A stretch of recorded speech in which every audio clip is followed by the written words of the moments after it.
Okay. And so as we're doing this, typically you would be telling me a story. They would come in and they would have a diagnosis like prostate cancer. Okay. And I would say, when was it diagnosed? And we would put it on their timelines. So everybody has two major timelines. They have one that's linear, which we looked at yours. And today, you're from birth here, you're 50 years old in 4 months. Right. Okay. And so let's imagine you had a diagnosis, like you just got diagnosed, let's say, with prostate cancer. Let's just pretend that, right? Sure. You got diagnosed there. That would mean the same exact conflict occurred at 25 years old and 2 months. Understood. Okay. And that you may well have had some prostate cancer that went undetected at half the present age. Mm-hmm. And it will also be the same conflict that happened at about 12 and a half. So half. And about 6 and a fourth. Okay. Yes. And when we get back down to 6 and a fourth, it means that something set you up at 6 and a fourth months in the womb, or 6 and a fourth months in the infancy. And that's why you responded to this stressor coming your way by the subconscious making prostate cancer cells on purpose as a balancing gift for you. When was your first marriage? First marriage was 94. What day, do you remember? Yeah, July 27. July 27. And you're how young then? You're 24. Almost 24. Yeah, you're like almost 2 24. months short of 20. Oh, July, August, September, October. Yeah, 3 months 3 short. months short. Right. So you're 23 and 9 months old. Right. Wow, look at this, man. Oh, okay. So you're very close to half of where you are now. Gotcha. So your brain is actually repeating right now. Your subconscious is seeing the world the same way it saw it at age 25 years old and 2 months. Yeah. Which is like a year and a half into your first marriage. What was going on then? Are y'all filled with wedded bliss? No, not at all. Okay. A lot of rescue going on. It was very so. I mean, there was bliss between me and my wife, but it was me and my wife against the world, the families and everything else. Oh, really? Yeah. So your families weren't all that excited Not at about. all. Oh, oh, Zev. So you kind of married outside the family wishes? Is that kind of what both happened? of us. Yeah, married. Both of you did. Did Yeah. y'all like run off together? Yeah, we did. You eloped or Yeah, something? we eloped. Yeah. Oh my goodness. Madly in love and all that? The way you define love, which is like taking someone else's suffering, absolutely. Oh, that kind of love. That kind of love. Okay, okay. But, not like sharing love that's blissful or anything. Okay. It was self-sacrificing love. Oh, okay. So I'm going to show this. This is a little booklet on family constellations. You can get this for about $8 on Amazon. It's a really good synopsis. And what we learned in family constellation work is that people marry whatever's unfinished between them and their parents. Makes sense, yeah. Yeah. So, and it's funny because the subconscious actually sends out kind of a sonar beam, and it says, "Please, I'm getting please that. send me somebody I'm getting projects these who's days. going to remind me of of my unfinished business with mom and dad." You know, and they'll have the same thing. They'll be looking for you because you're going to be the one that reminds them, and that's biology's trick to have our stuff collide in a way that we grow faster. I hope so. So that it obliterates it once and for all. Yeah, that's it. So we can get free of the program. Yeah. So when did y'all separate or divorce? 2012. Oh, really? Yeah. Okay. And so... About 18, 19 years later. Yeah. Yeah, 2012. That was like 9 years ago. So let's put that here, 2012. So y'all were together a long time? Yes, we were. Yeah. Okay. Do you remember the official day of the divorce or anything, or when you separated, or what Another month? month. Yeah. Okay. Separated 2011, Okay. and the official day of the divorce, it took us a year to unwind, so about August 2012. Okay. August of 2012, and that makes you how old there? That would be 42. almost 42. Almost 42, yeah. Okay, so 41 and 10 months. Okay. So you can take either one of these times, like how old you were in September 2011, or how old you were when the divorce happened, and you can go to half of that and see that this is a conflict that was brought forward, and you will see the divorce through the eyes of the almost 21-year-old person. Yeah, the Yeah. oil rig and 15 grand every week. 2 Yes, weeks. yes, Yeah. yes. And you Alright. can see, that Zev is in high coherence as we're talking about this, because these are really important stories for biology. Okay. So that's how this linear timeline would work. It basically works in doubles. So if I have something happen to me at 60, an illness, an accident, it'll be a repeat of a conflict that happened at 30 and also at 15. And if I can find any of those and reconcile any of the three of those, the others fall like dominoes. I just need to find one, work with it, and reconcile it so that I'm at peace with it. And I trust life again. That's the big thing. Sometimes in traumas, inherited family stuff, our family had a trauma, maybe there was a war, and they didn't trust life anymore. Right. So I will inherit that. Which was like when I was in the womb, we were in air raid shelters. You were in air raid shelters when you were in the womb. Okay, well, that's big. So, well, yeah, those. I mean, you can follow the process back to that. I didn't mean to jump to it. No, that's perfect. So if I'm in air raid shelters in the pregnancy, if we could know, like if specifically she was 6 months pregnant, 2 months pregnant, or if it was during the whole time. It was during 3 months pregnancy to my own being 3 months old. Okay. About a year, yeah. Okay, until 3. And it's a high coherence thing when you say that. So we like to watch that. And so we repeat patterns in biology because the subconscious brain, it just wants Zev to survive and maybe make some little biological units somewhere along the line. It's, All right. it's thinking about the species. Right. That's what it's thinking about. And so here's what the brain thinks. If I got conceived and born and made it to 18 years old in 4 months and I became independent from my parents, I didn't need them for money or housing, my brain actually believes that every single thing that happened along this timeline is a good idea because you survived, which means it also includes being in the air raid shelter is a good idea. That's what your brain thinks. It will go back without you knowing it into that emergency and mode give you the feeling yeah. of an emergency mode on anniversaries of this. So you're coming up on this time, right, in 4 years when you're going to repeat how your parents felt at your conception. And 3 months into that will be the air raid shelter memories. So like on your 36th birthday, if we got this right, we may be off a little bit. But look at that. What happened on your 36th birthday? It shook me out of a lot of assumptions at that point. So during this period of time, there was also war and civil strife that I was in as a 15 and a 17-year-old, being shot at, shooting back, murder, killing. There was communal strife. But I'd buried all of that into like, hey, I'm a badass, I can deal with it, and it's my survival thing.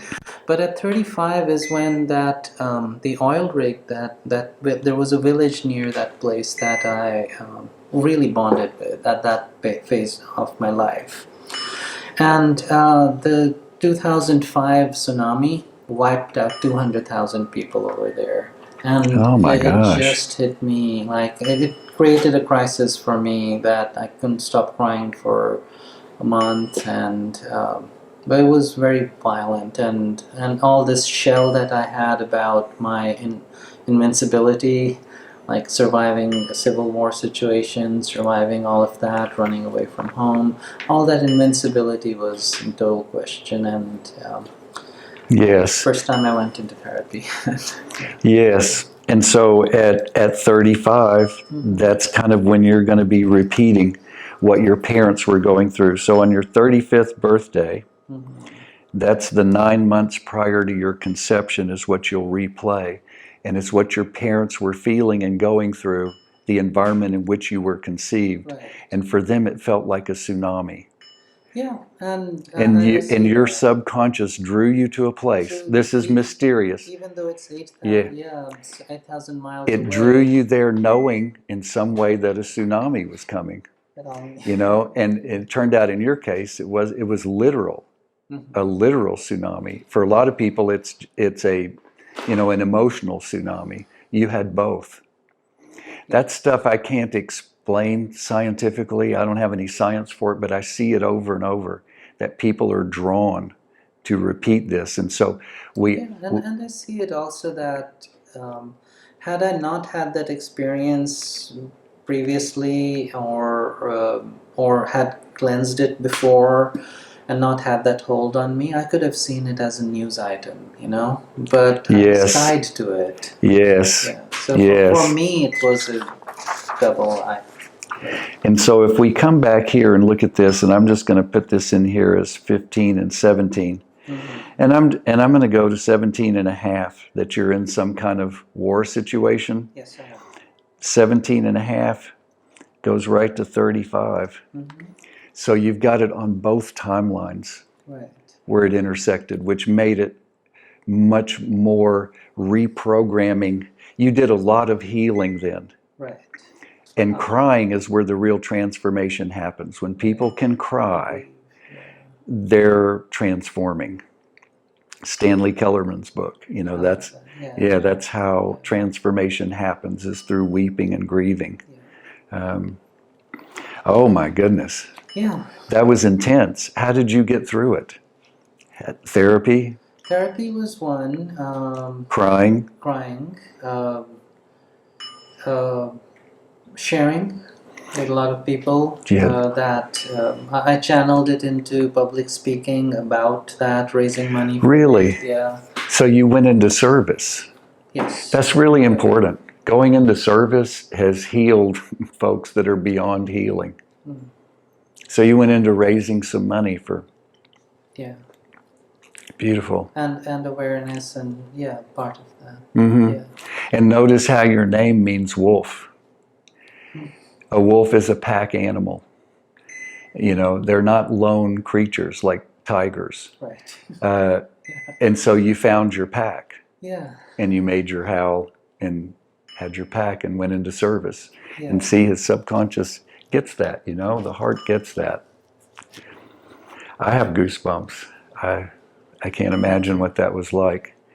And we can also add another layer of honoring for your mother and father, knowing that they were courageous enough to bring you into the world in the middle of a tsunami. That somehow you were made for this.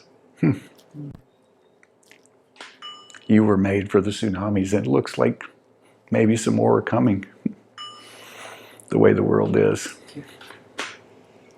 Yeah.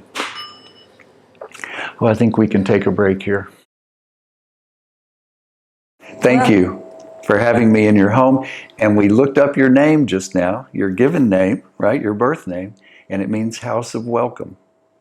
And here you are, you've got an international group here today that you've welcomed into your home, and I want to thank you for that. Well, thank you, and thank you for being here and all of this, because you've taught me a lot just sitting here listening to it, and how it ties into the things that I'm doing. It's beautiful what you're doing. You're bringing things out that are subconscious, and they're kind of the pattern of our life and maybe the path that we're supposed to come on. And they get stuck in the body, don't they? Yes, they do. They get very stuck in the body. And my work tends to go down to where they can get a little more intimate with that and actually identify these different emotions that are holding them back. So how do you see this, the somato-emotional release work and basic cranial work, how do you see that in your realm?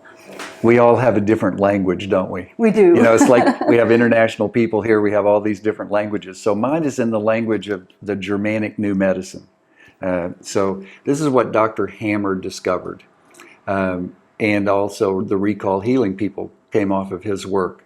So just to do a quick demo, and I know people can't pick this up really on the camera, but they'll know what I mean. When I turn my gaze toward this bright light, my subconscious brain takes that bright light energy and changes it into a smaller pupil. Okay. And then when I turn and look at you, and there's less light energy coming in, my brain turns that energy into a slightly larger pupil. The blood vessels in my skin change depending on how cold or hot the room is. It takes the energy of cold or hot, changes it into a physical response. So we're having energy move Changing to into matter. E Yeah. equals mc squared. Einstein said it. Energy and matter are the same. Yeah, okay, that's There's very different well said. forms Yeah. of the same thing. So that's what the subconscious does. And so with Zev, for instance, with his parents sitting in an air raid shelter when they're pregnant with him, the energy of impending death is too much for people to feel. So that the brain will change that into something physical in his nervous system. So it goes through that nervous So that the system. parents can stay clear and focus on survival. Now, if I'm not pregnant, my brain would take that energy of impending death and change it into lung cancer cells. Now, that's the old language, but what really the brain is doing is activating stem cells in the lung to grow new lung tissue, because for biology, if I can breathe enough, I won't die. Oh, Breathing is living, not breathing is dying. So my brain changes that impending death energy into activating stem cells in the lungs, but a doctor will be trained to call that lung cancer, rather than as a gift of extra lung tissue. so actually, a lot of the medicine is turned on its head. It is. So what It we is. really are dealing with, that we can really heal ourselves by removing some of these unconscious, Yes. subconscious patterns, which Yeah. is very much what I've seen through a lot of the SER work. I just didn't have this depth of understanding. You're diving right in there on the front line. You don't really need to language it because you can feel it. You have that capacity to feel it. Yeah. You can go in there and sense it, and you can help it come loose. So what Dr. Hammer discovered is when a person has a chance to get therapy like Zev or cry like Zev, those stem cells in the lungs, all of that change in the lungs comes back out into that energy, and then the lungs go back to normal. They do that all by themselves with no treatment. That's what Dr. Hammer found. That's what he got in trouble for, is he found out he could get a 92% reversal of all illness by helping people find the original energy that came at them, that their subconscious felt threatened by. So it changed it into something in the body, a breast lump, a brain tumor, a prostate tumor, an autoimmune process, whatever. And if they could share that back out, that physical thing would turn back into the energy. Now you can do that with language, or you can do that with your hands, you can do that with energy, you can do that with sound, which is what you do. It's very elegant. It doesn't require language. That's really beautiful, and it really comes in at a nice time because we're in such a transition. You know, there's so much energy that's changing that a lot of us are feeling, and we're turning it into something physical. A lot of us, a lot of yeah. Illness going on. What we call illness. Yeah, and it's actually healing, though. It's actually healing reactions. Taking that energy, changing it into something healing. So that would tie in. So when people are controlled or influenced by fear, that fear would be something that Fear's embeds. a big energy. Yeah, and so the energy would come in, it would embed in places, but Yes. then it does something to the mind too, because people they get kind of crazy when they're so fearful. I mean, they really do. They get almost Yes. violent towards Yes. people that aren't going along with things. So in my world, what we do is set up a family constellation, and we find out who was afraid during the pregnancy and the infancy. Oh, And we do a ceremony that returns the fear to mom or dad or grandma or grandpa or the war combatants. yeah. And then when that's done, it actually does unwind out of the subconscious, and the person gets a new program Oh, that's that doesn't interesting. get triggered with fear by the same things. You're doing it in a different way. You're going in and finding the energy or the vibration of this and changing that in some way that I didn't learn in medical school, I can tell you that. Well, we'll have more talks on that, I'm sure. Sure. Well, that's really interesting, Dr. Rich, and I really want to thank you so much for coming in. Is there anything else? I mean, that connection there was just beautiful. So Oh, it was really fun. It We actually- can stop there and it wait actually, for chapter 2. Yeah, what you said in the different way that you explained it to me, it gives me more excitement and a little bit more confidence too, because there's a depth of understanding that I didn't have before in that energy, physical transference. I always took it through the emotional body, but it can go kind of directly to the energy Yes. of it all. Yeah. And we can find those emotions and their shape and size Yeah. and what they are and talk to them and Yeah. tell them Yeah. it's time to go. Yes. And there are so many different approaches, as we're discovering. Yes, yeah. And people will intuitively seek out the approach that matches them and also matches the practitioner. So Yeah. when I first started in holistic, the people who got the best results were autoimmune people. Now I didn't know anything, right? I didn't know anything. I just took a few courses and opened a clinic. And these autoimmune people would have these fantastic turnarounds with me just reading the autoimmune diet to them. And I couldn't understand it. It took me 7 years and a therapist to realize maybe you have autoimmunity yourself. Maybe that's why all these people are coming. They're like from someplace saying, interesting. why don't you take a look at yourself? And sure enough, me and my father have celiac. And didn't know it. And it was nice to know it, because when I changed my diet and started doing the autoimmune thing, my health kicked up to a whole nother level. Oh, wow. So something bigger than me was sending certain people my way. Yeah, that is how it works. So would you kind of translate that into that's the magic of life? When Yeah, we're really tuned yeah. into those vibrations and those Yeah. energies and we clear ourselves and we get ourselves Yes. strong in kind of a holiness.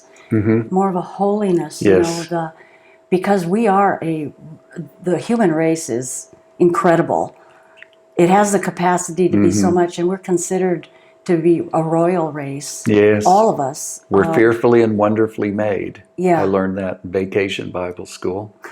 And where 2 or more are gathered, the anointing of the Great One is present with us. Like I love feeling your ancestors when you got your grandma's table out. There was something that felt different to me when you told me this was your grandmother's table. Yeah. That's like a fourth of your DNA.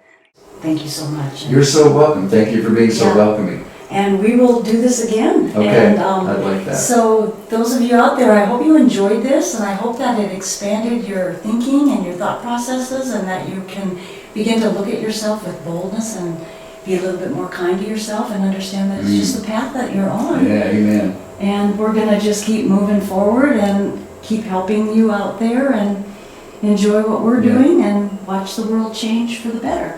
That sounds good. Thank you for sharing. Thank you for subscribing. And I think there's a little bell up there that you can hit that you'll get a notification every time we post. So if you want to, you can hit that too.